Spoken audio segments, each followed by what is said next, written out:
बड़ी तादाद में लोग पहुंचे और उसके बाद उन लोगों की ओर से रेस्क्यू शुरू किया गया। उसके बाद सरकार की ओर से एनडीआरएफ के जवान यहां पर पहुंचे और बीते 24 घंटों से लगातार रेस्क्यू ऑपरेशन जारी है।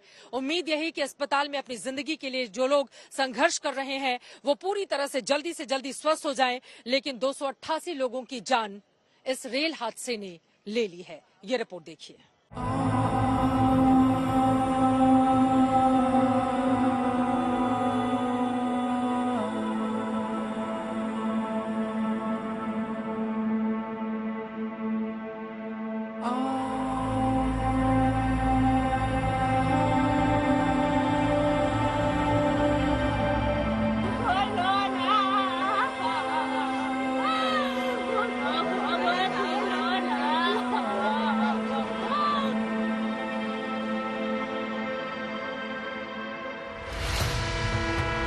जब पटरी पर यूं दौड़ी मौत कि पल भर में मच गई चीख पुकार,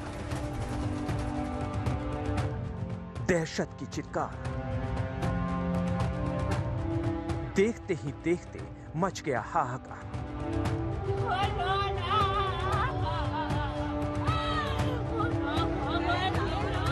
हर ओर बिखर गया तबाही का मंजर,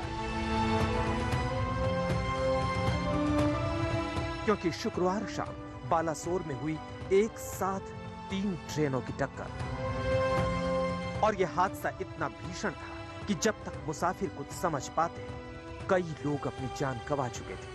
कई जख्मी हालत में जिंदगी बचाने की गुहार लगा रहे थे।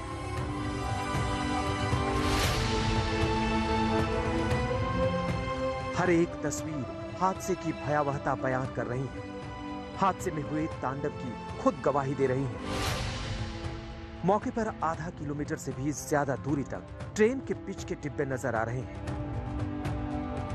देखिए कैसे एक ट्रेन का डिब्बा मालगाड़ी के डिब्बे पर चढ़ गया और पिचककर लोहे के कबाड़ में बदल गया।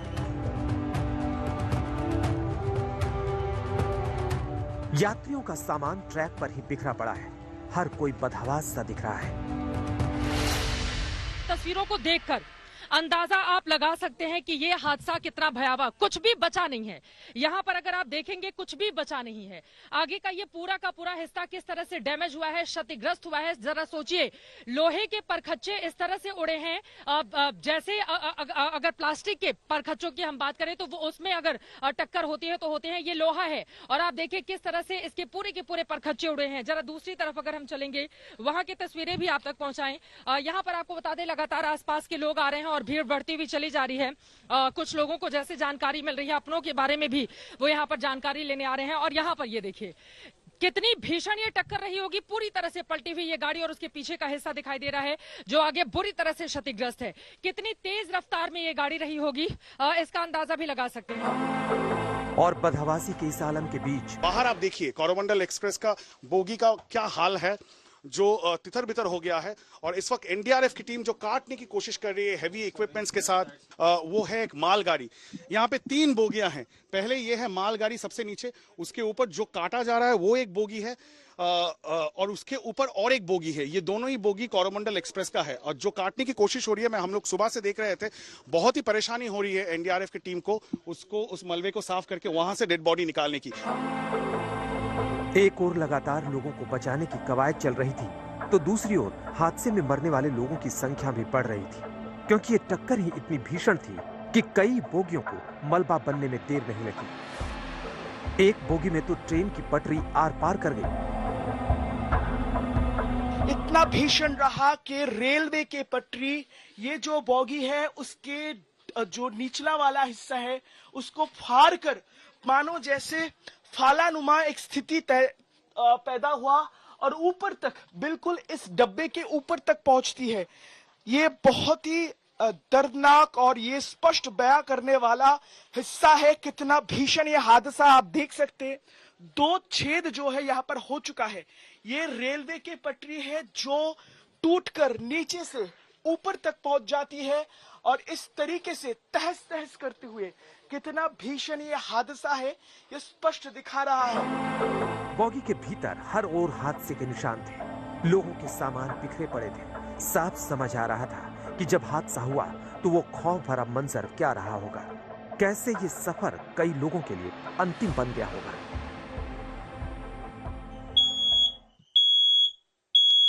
ये अलार्म जो है वो अब भी बज रहा है, यानी ये चेतावनी थी कि कुछ हादसा हो गया है। अब आगे लिए चलते हैं। हम देख सकते हैं जितने भी यहाँ पर इस कोच के अंदर जो चीजें हैं रेलवे की तरफ से दी गई, जो पिलोज और जो चीजें हैं वो बिखरी पड़ी हुई है। आगे हम बढ़ेंगे तो देखेंगे और एक दूसरा कोच, ये एसी कोच है, कंपार्टमेंट जो बिल्कुल तहस नहस हो चुका है। थोड़ा बचते बचाते आइएगा सैम, और हम आगे बढ़ेंगे। अभी भी एनडीआरएफ के जवान जो है वो यहाँ पर पहुंच रहे। अब इससे आगे जाना थोड़ा बेहद मुश्किल है हमारे लिए, क्योंकि इसके आगे वाला जो बोगी है, जो डिब्बा है, वो बिल्कुल इस तरफ हिल चुका है।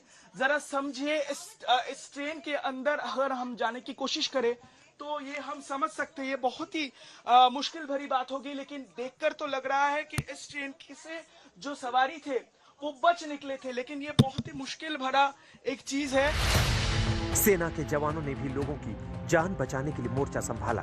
वायुसेना के हेलीकॉप्टर की भी मदद ली गई। हर पीड़ित तक जल्द से जल्द मदद पहुंचाने की पूरी कोशिश की गई। लेकिन सदी के इस सबसे बड़े रेल हादसे ने पूरे देश को झकझोर दिया है। दर्द के बीच हादसे को लेकर कई सवाल उठ रहे हैं। सवाल ये भी कि किसकी लापरवाही से देश को यह दर्द भरा दिन देखना पड़ा। ओडिशा के बालासोर से ऋत्विक मंडल, इंद्रजीत कुंडू, अनिर्बान सिन्हा और अजय नाथ के साथ चित्रा त्रिपाठी, आज तक।